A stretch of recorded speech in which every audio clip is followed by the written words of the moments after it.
আসসালামু আলাইকুম রহমতুল্লাহি ওবরকাতুহু। সম্মানিত দর্শক, আজকে যে বিষয়টি নিয়ে আলোচনা করব এটা আমার একান্ত একটা যাকে বলা হয় বিশ্লেষণ শেখ হাসিনার সম্পর্কে। নেগেটিভও না, পজিটিভও না। তাকে নিয়ে তার পক্ষ এবং বিপক্ষের যারা লোকজন রয়েছেন সত্যিকার অর্থে আসলে কী ভাবেন, বা আওয়ামী লীগের পক্ষের লোক এবং বিপক্ষের লোক সত্যিকার অর্থে কী ভাবেন, সে বিষয়টা নিয়ে আমার ব্যক্তিগত অভিজ্ঞতা এই বিষয়গুলো বলার চেষ্টা করব। যেমন তার বিপক্ষের যারা লোকজন, শেখ হাসিনার বিপক্ষের যারা লোকজন, তারা তাকে যতটা সম্ভব ছোট করা যায়। তার ব্যক্তিগত চরিত্র, তার যে বংশমর্যাদা, লেখাপড়া, তার পরিবার, তার ছেলেমেয়ে, তার স্বামী, তার সংসার, সব কিছুর মধ্যেই তারা বড় বড় কলঙ্ক খুঁজে বেড়ায়।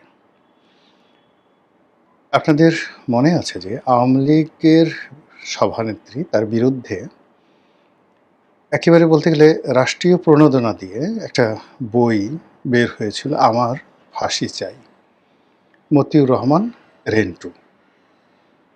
দুর্ভাগ্যজনক হলেও সত্য যে আমি বইটি পড়িনি এবং আমার আগামী প্রজন্মেও আসলে এই ধরনের নেতিবাচক জিনিস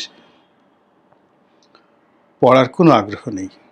মূল কারণ হলো যারা মানে যে কোনো প্রয়োজনে আপনার সঙ্গে থাকবে, আর প্রয়োজন শেষ হয়ে গেলে আপনার বদনাম করবে অন্য জায়গাতে গিয়ে, এই মানুষগুলো জাহান্নামের কীট।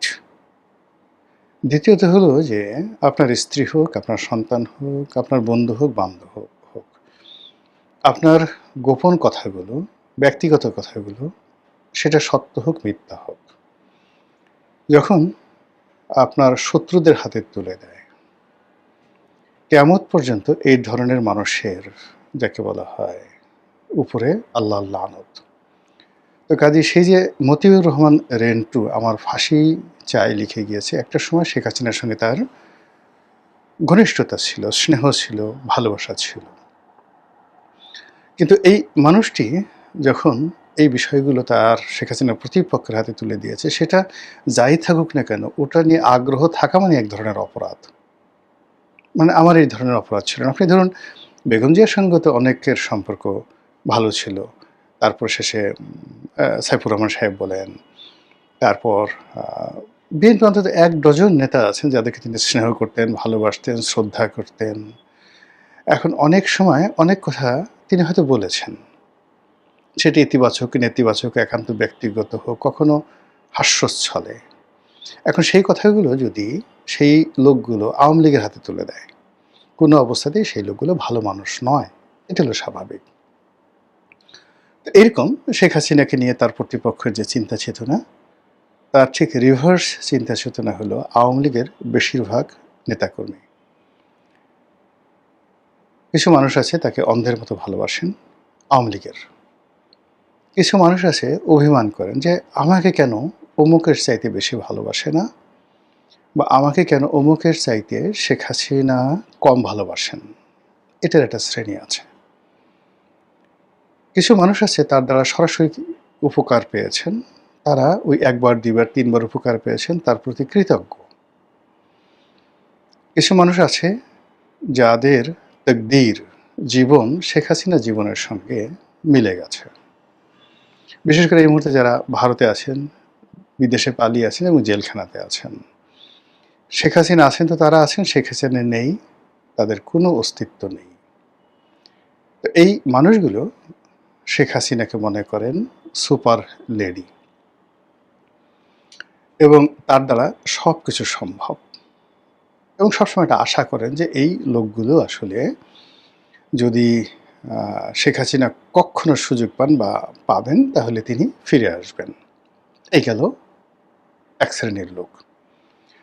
আরেক শ্রেণীর লোক আছেন, মানে আমি নিজে দেখেছি তারা খুবই জ্ঞানী, গুণী, বুদ্ধিমান। তারা মনে করেন যে শেখ হাসিনার ভিতরে কিছু অলৌকিক ক্ষমতা আছে। এখন সেই অলৌকিক ক্ষমতা কেন আছে, কীভাবে আছে তারা বলতে পারেন, কিন্তু অনেক বড় বড় মানুষের মুখে আমি শুনেছি এবং তারা বিশ্বাস করেন। এই যে সংসদে আবু সাইদ স্বপন নামের একজন সংসদ সদস্য, তিনি হুইপ ছিলেন। তো তিনি একবার বললেন যে শেখ হাসিনাকে হজরত ডাকা উচিত। হজরত মানে জনাব, আরবি একটা শব্দ, সম্মানজনক একটা শব্দ। তো এগুলো আমরা ইসলামী তাহজিব এবং তমুদ্দুনের ক্ষেত্রে ব্যবহার করি। বাংলাদেশে সাধারণত যারা এই কোরআন পড়ান, কোরআনের ওয়াজ করেন, মাহফিল করেন, পীর হতে চান বা পীর হন, তাদের নামের আগে আমরা আল্লাহ হজরত, হজরত, হজরতুল আল্লাম এই শব্দগুলো ব্যবহার করি।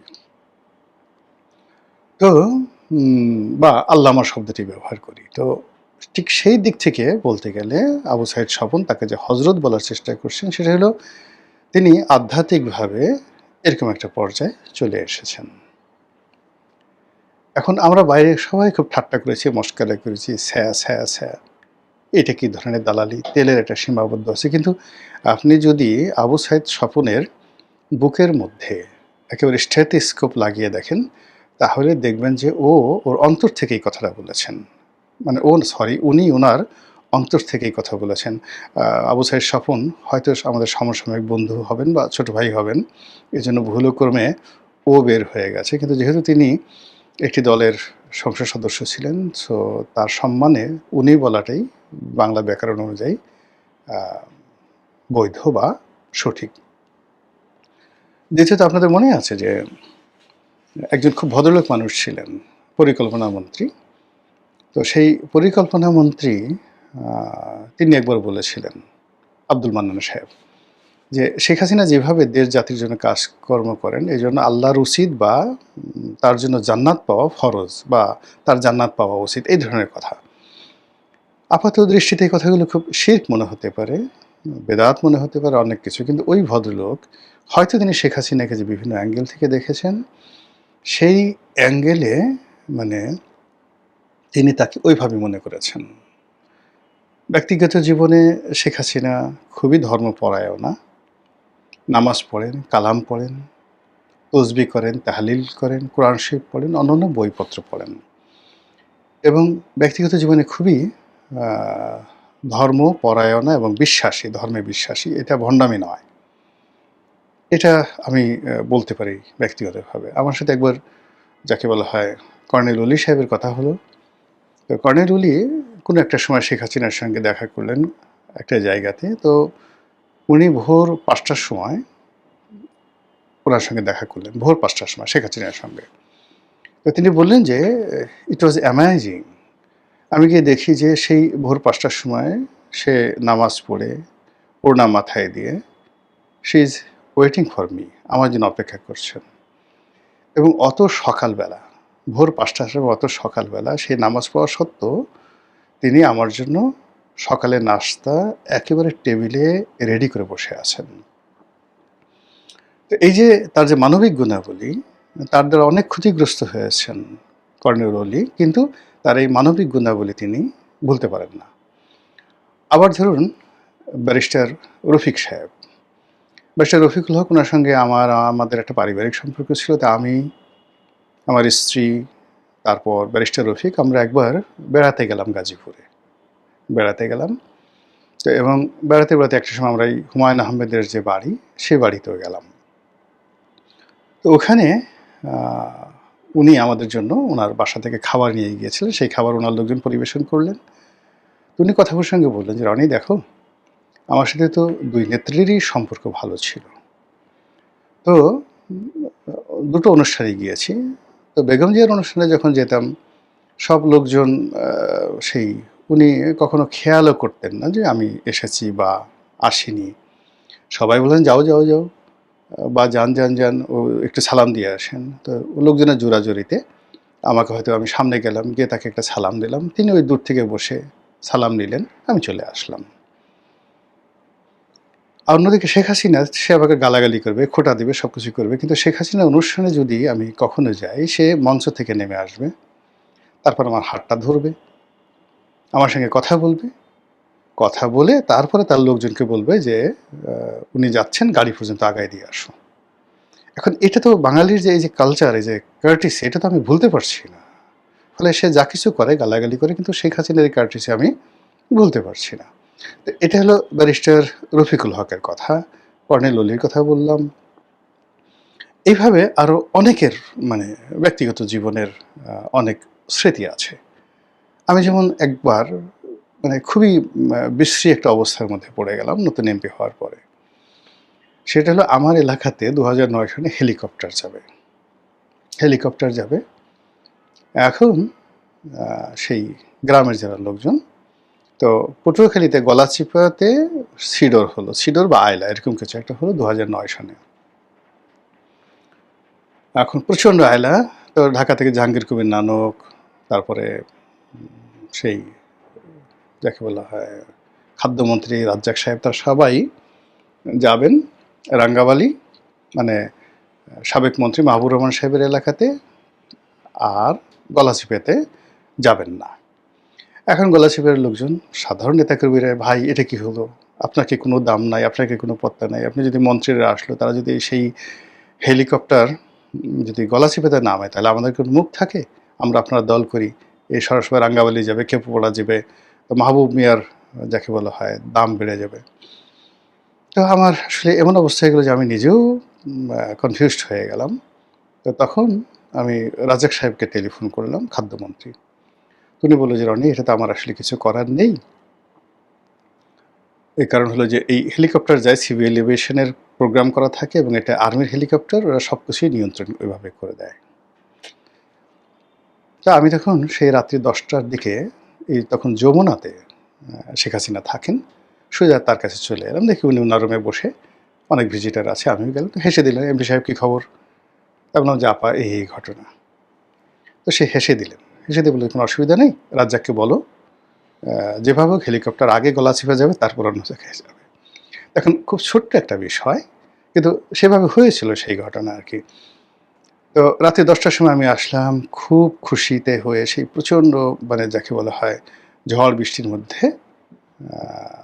আমার যে মানসিক অবস্থা, এটা আমি কখনো ভুলতে পারবো না। এনিওয়ে, এইভাবে যারা শেখ হাসিনার কাছের লোক, তারা মনে করেন যে শেখ হাসিনার এরকম কতগুলো অলৌকিক গুণ আছে। শেখ হাসিনা নিজেও মনে করেন, তিনি নিজেও মনে করেন যে তার ভিতরে কতগুলো অলৌকিক ক্ষমতা রয়েছে এবং আল্লাহ রাব্বুল আলামিন তাকে, এই যেমন আপনি দেখেন প্রায় সে বক্তব্য বলে যে আমার তো আসলে গণভবনে মরে যাওয়ার কথা, I was used to die.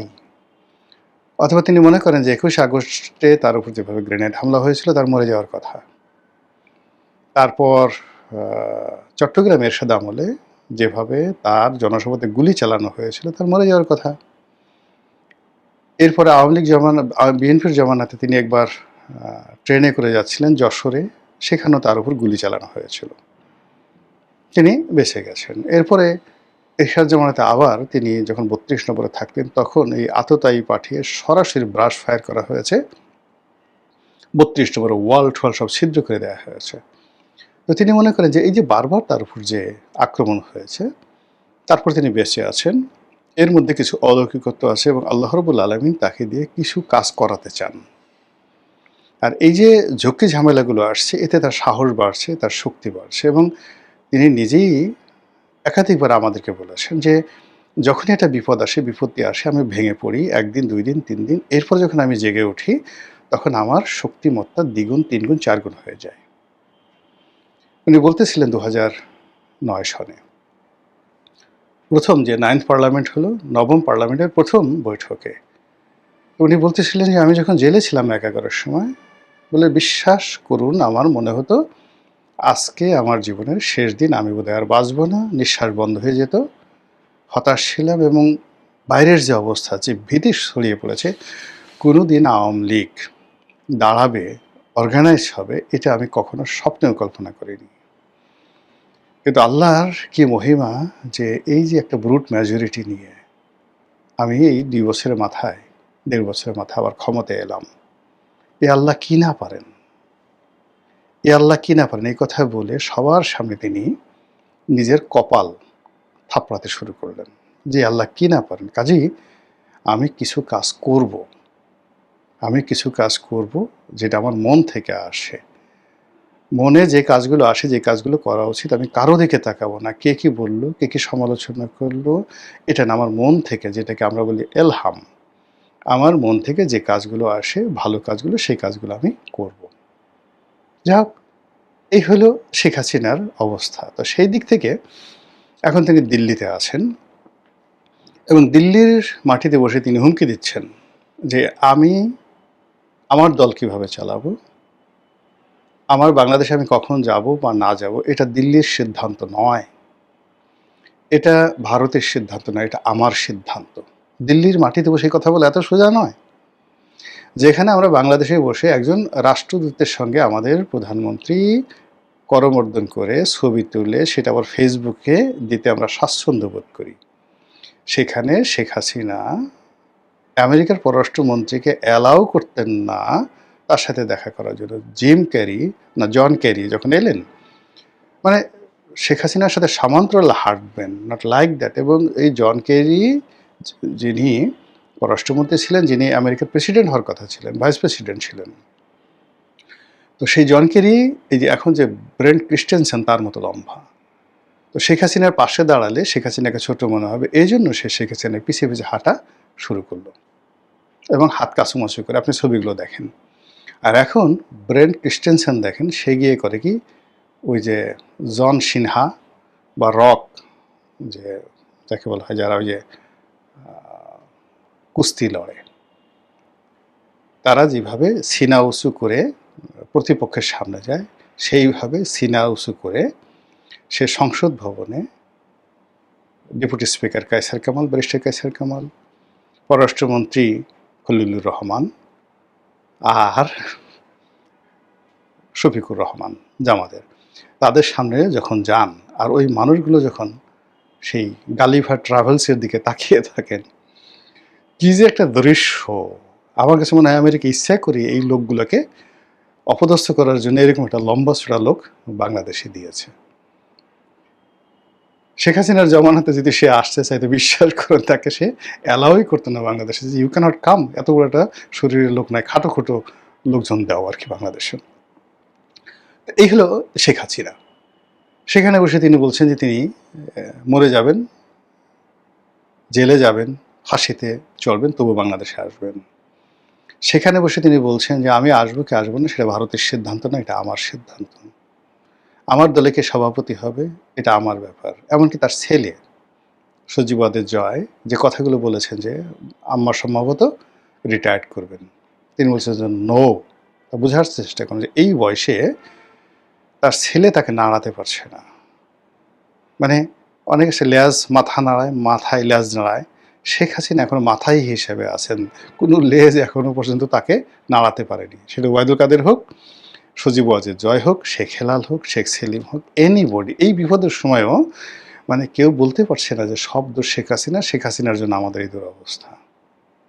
কাজে এই যে সে আছে, আল্লাহ হজরত, আল্লাহর অলি শেখ হাসিনা, নাকি মতিউর রহমান রেন্টুর সেই শেখ হাসিনা, এটা আপনারাই নিজেরা সিদ্ধান্ত নিন। আসসালামু আলাইকুম ওয়া রাহমাতুল্লাহি ওয়া বারাকাতুহু।